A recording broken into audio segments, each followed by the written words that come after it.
This is the most important piece of physical evidence in the Lockerbie bombing. It is the size of a fingernail. In 19 days, the man accused of building the bomb goes on trial in Washington. This is what the wreckage already proved, and what it did not. And there is something about it that no court has ever been asked to rule on. Every one of these is a piece of a Boeing 747.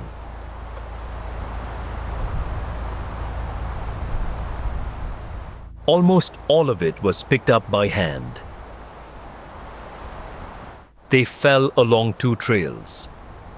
The longer one runs 130 kilometers to the east coast of England. And they are not a heavy trail and a light one.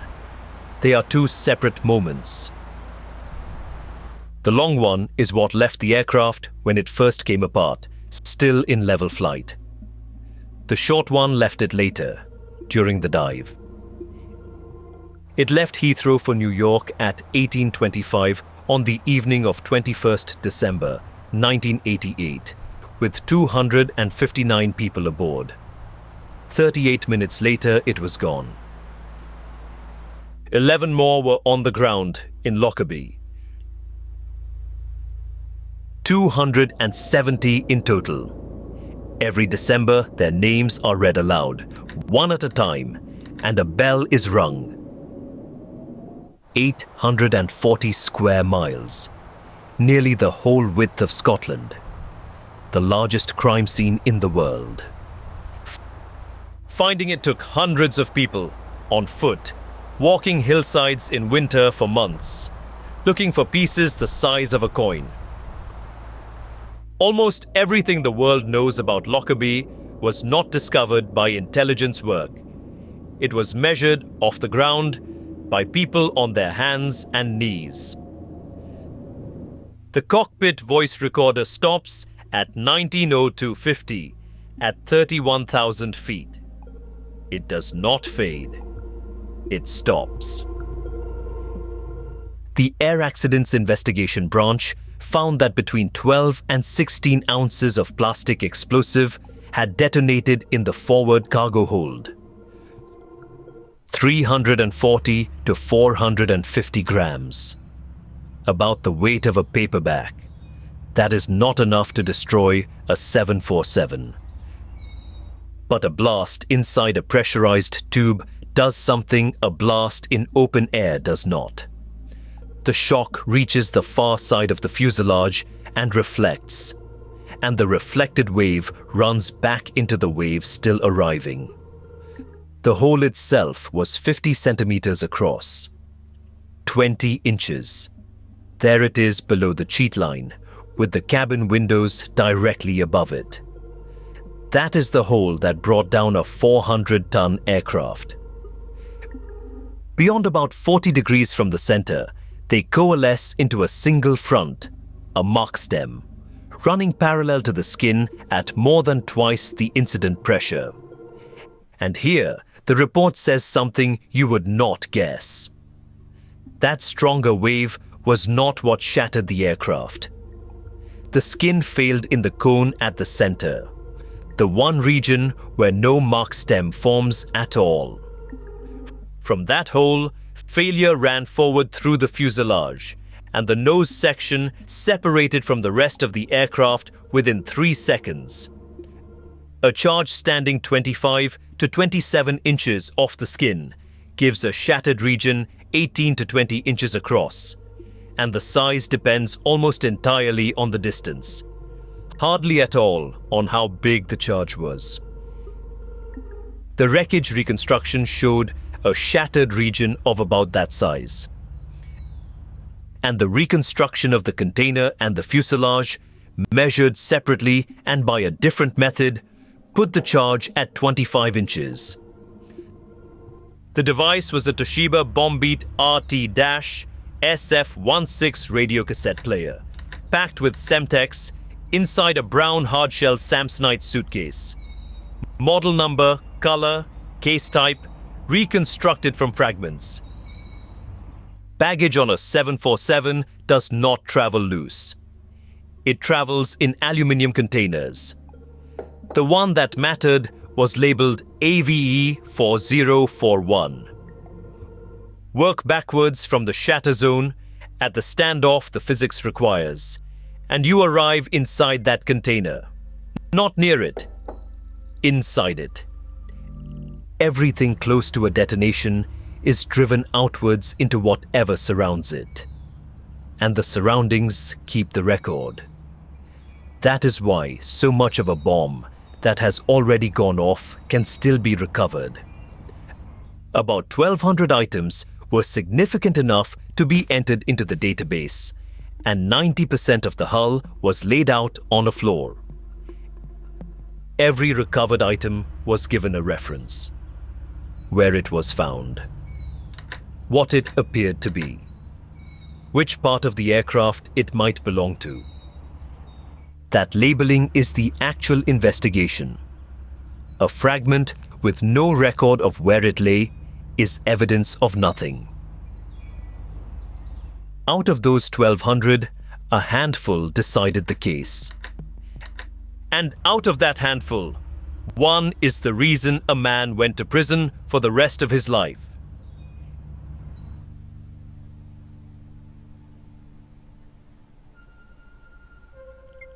It is a fragment of printed circuit board.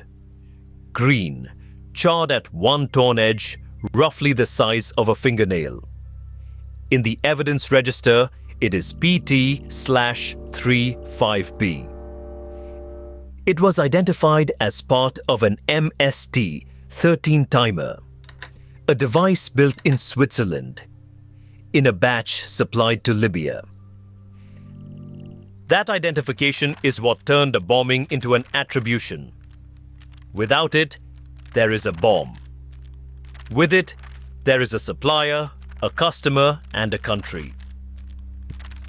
Now the part that is less widely known and is entirely a matter of measurement. The circuitry on the fragment was coated in pure tin. The control boards, actual MST13 boards from the batch, were coated by a different process. One fragment, one coating, one difference.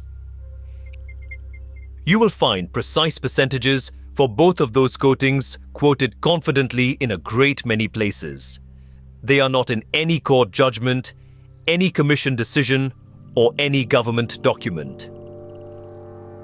What is on the record is the Commission's own phrase.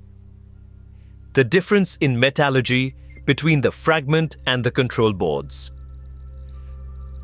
The prosecution case was that the suitcase did not begin its journey at Heathrow. It began in Malta, transferred at Frankfurt, and transferred again at Heathrow into container AVE 4041. 3 airports, 2 transfers, and at no point in 1988 did any of them require that a bag on an interline transfer be traveling with the passenger who checked it in. And Panam knew. A telex from the airline sets out what happened to a bag whose passenger never boarded. At the trial opening this month, the judge has admitted part of it, and not all of it. In the event of a no-show, into the belly of the plane, the baggage goes. That is not a security failure in the sense of someone missing something. It is a system that was not designed to ask the question. Baggage reconciliation, matching every bag to a boarded passenger, became standard afterwards. It is the single largest change to civil aviation that came out of this. In January 2001, at a Scottish court convened on neutral ground in the Netherlands, Abdelbasser al-Megrahi was convicted of 270 counts of murder and sentenced to life. His co-accused, Lamin Khalifa Fimar, was acquitted on the same evidence at the same trial. That detail is usually left out, and it should not be. The evidence that convicted him came off those hills. The conviction has been reviewed since. The Scottish Criminal Cases Review Commission referred it back to the appeal court twice. The second referral was heard in late 2020 and refused in January 2021. That appeal was argued on two grounds: whether the verdict was unreasonable given the identification evidence from a shopkeeper in Malta, and whether undisclosed material would have created a real possibility of acquittal.